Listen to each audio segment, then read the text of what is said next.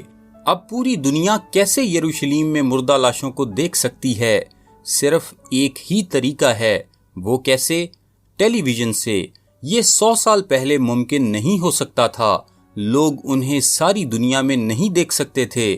پھر یہ کہ وہ ان کے بدنوں کو قبروں میں رکھنے کی اجازت نہیں دیتے۔ کیوں؟ یہ اس لیے کیونکہ وہ بہت خوش ہیں۔ 10ویں آیت میں لکھا ہے، اور زمین کے رہنے والے ان کے مرنے سے خوشی منائیں گے اور شادیانے بجائیں گے اور آپس میں تحفے بھیجیں گے۔ مرے ہوئے گواہوں کا دن مبارک ہو، یہ ہیں آپ کے تحائف۔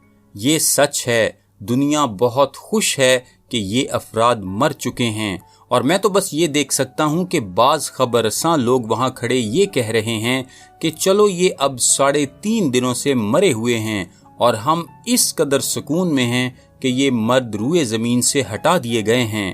اور پھر 11ویں آیت میں یہ بتاتا ہے، لکھا ہے، اور 3.5 دن کے بعد خدا کی طرف سے ان میں زندگی کی روح داخل ہوئی، اور وہ اپنے پاؤں کے بل کھڑے ہو گئے، اور ان کے دیکھنے والوں پر بڑا خوف چھا گیا۔ کیا آپ تصور نہیں کر رہے کہ ایسا ہوا؟ تو یہی ہے جو کچھ ہونے کو ہے۔ پھر 12ویں آیت میں لکھا ہے، اور انہیں آسمان پر سے ایک بلند آواز سنائی دی کہ یہاں اوپر آ جاؤ۔ کیا بات ہے، دیکھا آپ نے؟ پس انہوں نے ایسا ہی کیا۔ 13ویں آیت میں لکھا ہے، پھر اسی وقت ایک بڑا بھونچال آ گیا، اور شہر کا 10واں حصہ گر گیا، اور اس بھونچال سے 7,000 آدمی مرے اور باقی ڈر گئے اور آسمان کے خدا کی تمجید کی۔ خوف، شدید خوف ہے۔ اور پھر اس مختصر سے وقفے کے بعد ہم 7ویں نرسنگے کی طرف واپس آتے ہیں، اور جب وہ پھونکا جاتا ہے تو یہ آخری ہے۔ 15ویں آیت میں لکھا ہے، دنیا کی بادشاہی ہمارے خداوند اور اس کے مسیح کی ہو گئی، اور وہ عبدالآباد بادشاہی کرے گا۔ اتنی سی بات ہے عزیزو، جب وہ 7واں نرسنگا پھونکا جاتا ہے تو دنیا کی بادشاہتیں یسوع کی ملکیت ہیں۔ یہ شاندار بات ہے، شاندار۔ 12واں باب، اس سے پہلے کہ ہم 7 پیالوں کی طرف بڑھیں، پیچھے جاتا ہے تاکہ مزید معلومات کو حاصل کر سکے، اور یہ شیطان کی اسرائیل پر متواتر ایذا رسانی اور مسیحا اور خدا کے لوگوں کو بیان کرتا ہے۔ یہ اس تعلق سے بات کرتا ہے کہ اس نے کیسے خدا کے لوگوں کے خلاف ہمیشہ جنگ کی ہے۔ اس باب میں موجود عورت اسرائیل ہے، بچہ مسیح ہے، اور اژدہا شیطان ہے، اور اژدہا ہمیشہ عورت سے پیدا ہوئے بچے کے پیچھے پڑا رہا ہے، اور اس نے ماضی میں جنگ کی ہے، اور وہ مستقبل میں بھی لڑے گا۔ 7ویں آیت کہتی ہے کہ شیطان کی بدروحیں اور میکائیل اور اس کے فرشتے آسمان پر جنگ کرنے کو ہیں۔ اندازہ لگائیں کہ کون جیتے گا؟ عظیم فرشتہ میکائیل اور اس کے فرشتگان جیتیں گے۔ 9ویں آیت کا آخری حصہ کہتا ہے کہ اس کے فرشتے بھی اس کے ساتھ گرا دیے گئے۔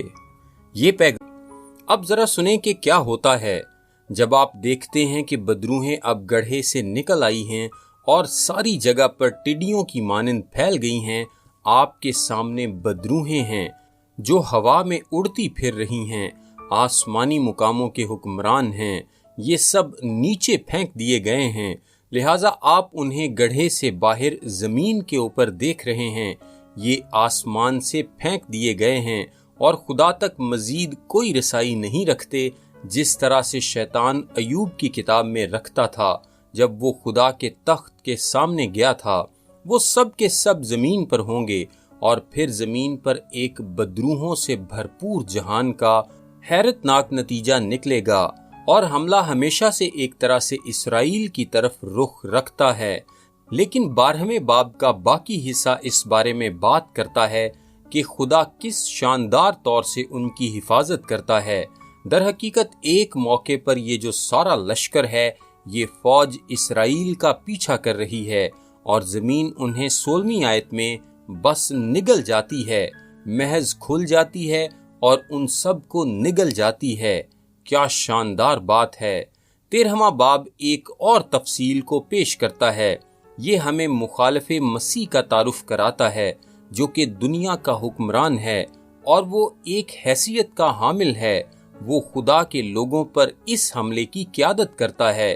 4 اور 5 آیت میں لکھا ہے، اس حیوان کی مانند کون ہے؟ کون اس سے لڑ سکتا ہے؟ اور بڑے بول بولنے اور کفر بکنے کے لیے اسے ایک منہ دیا گیا اور اسے 42 مہینے تک کام کرنے کا اختیار دیا گیا۔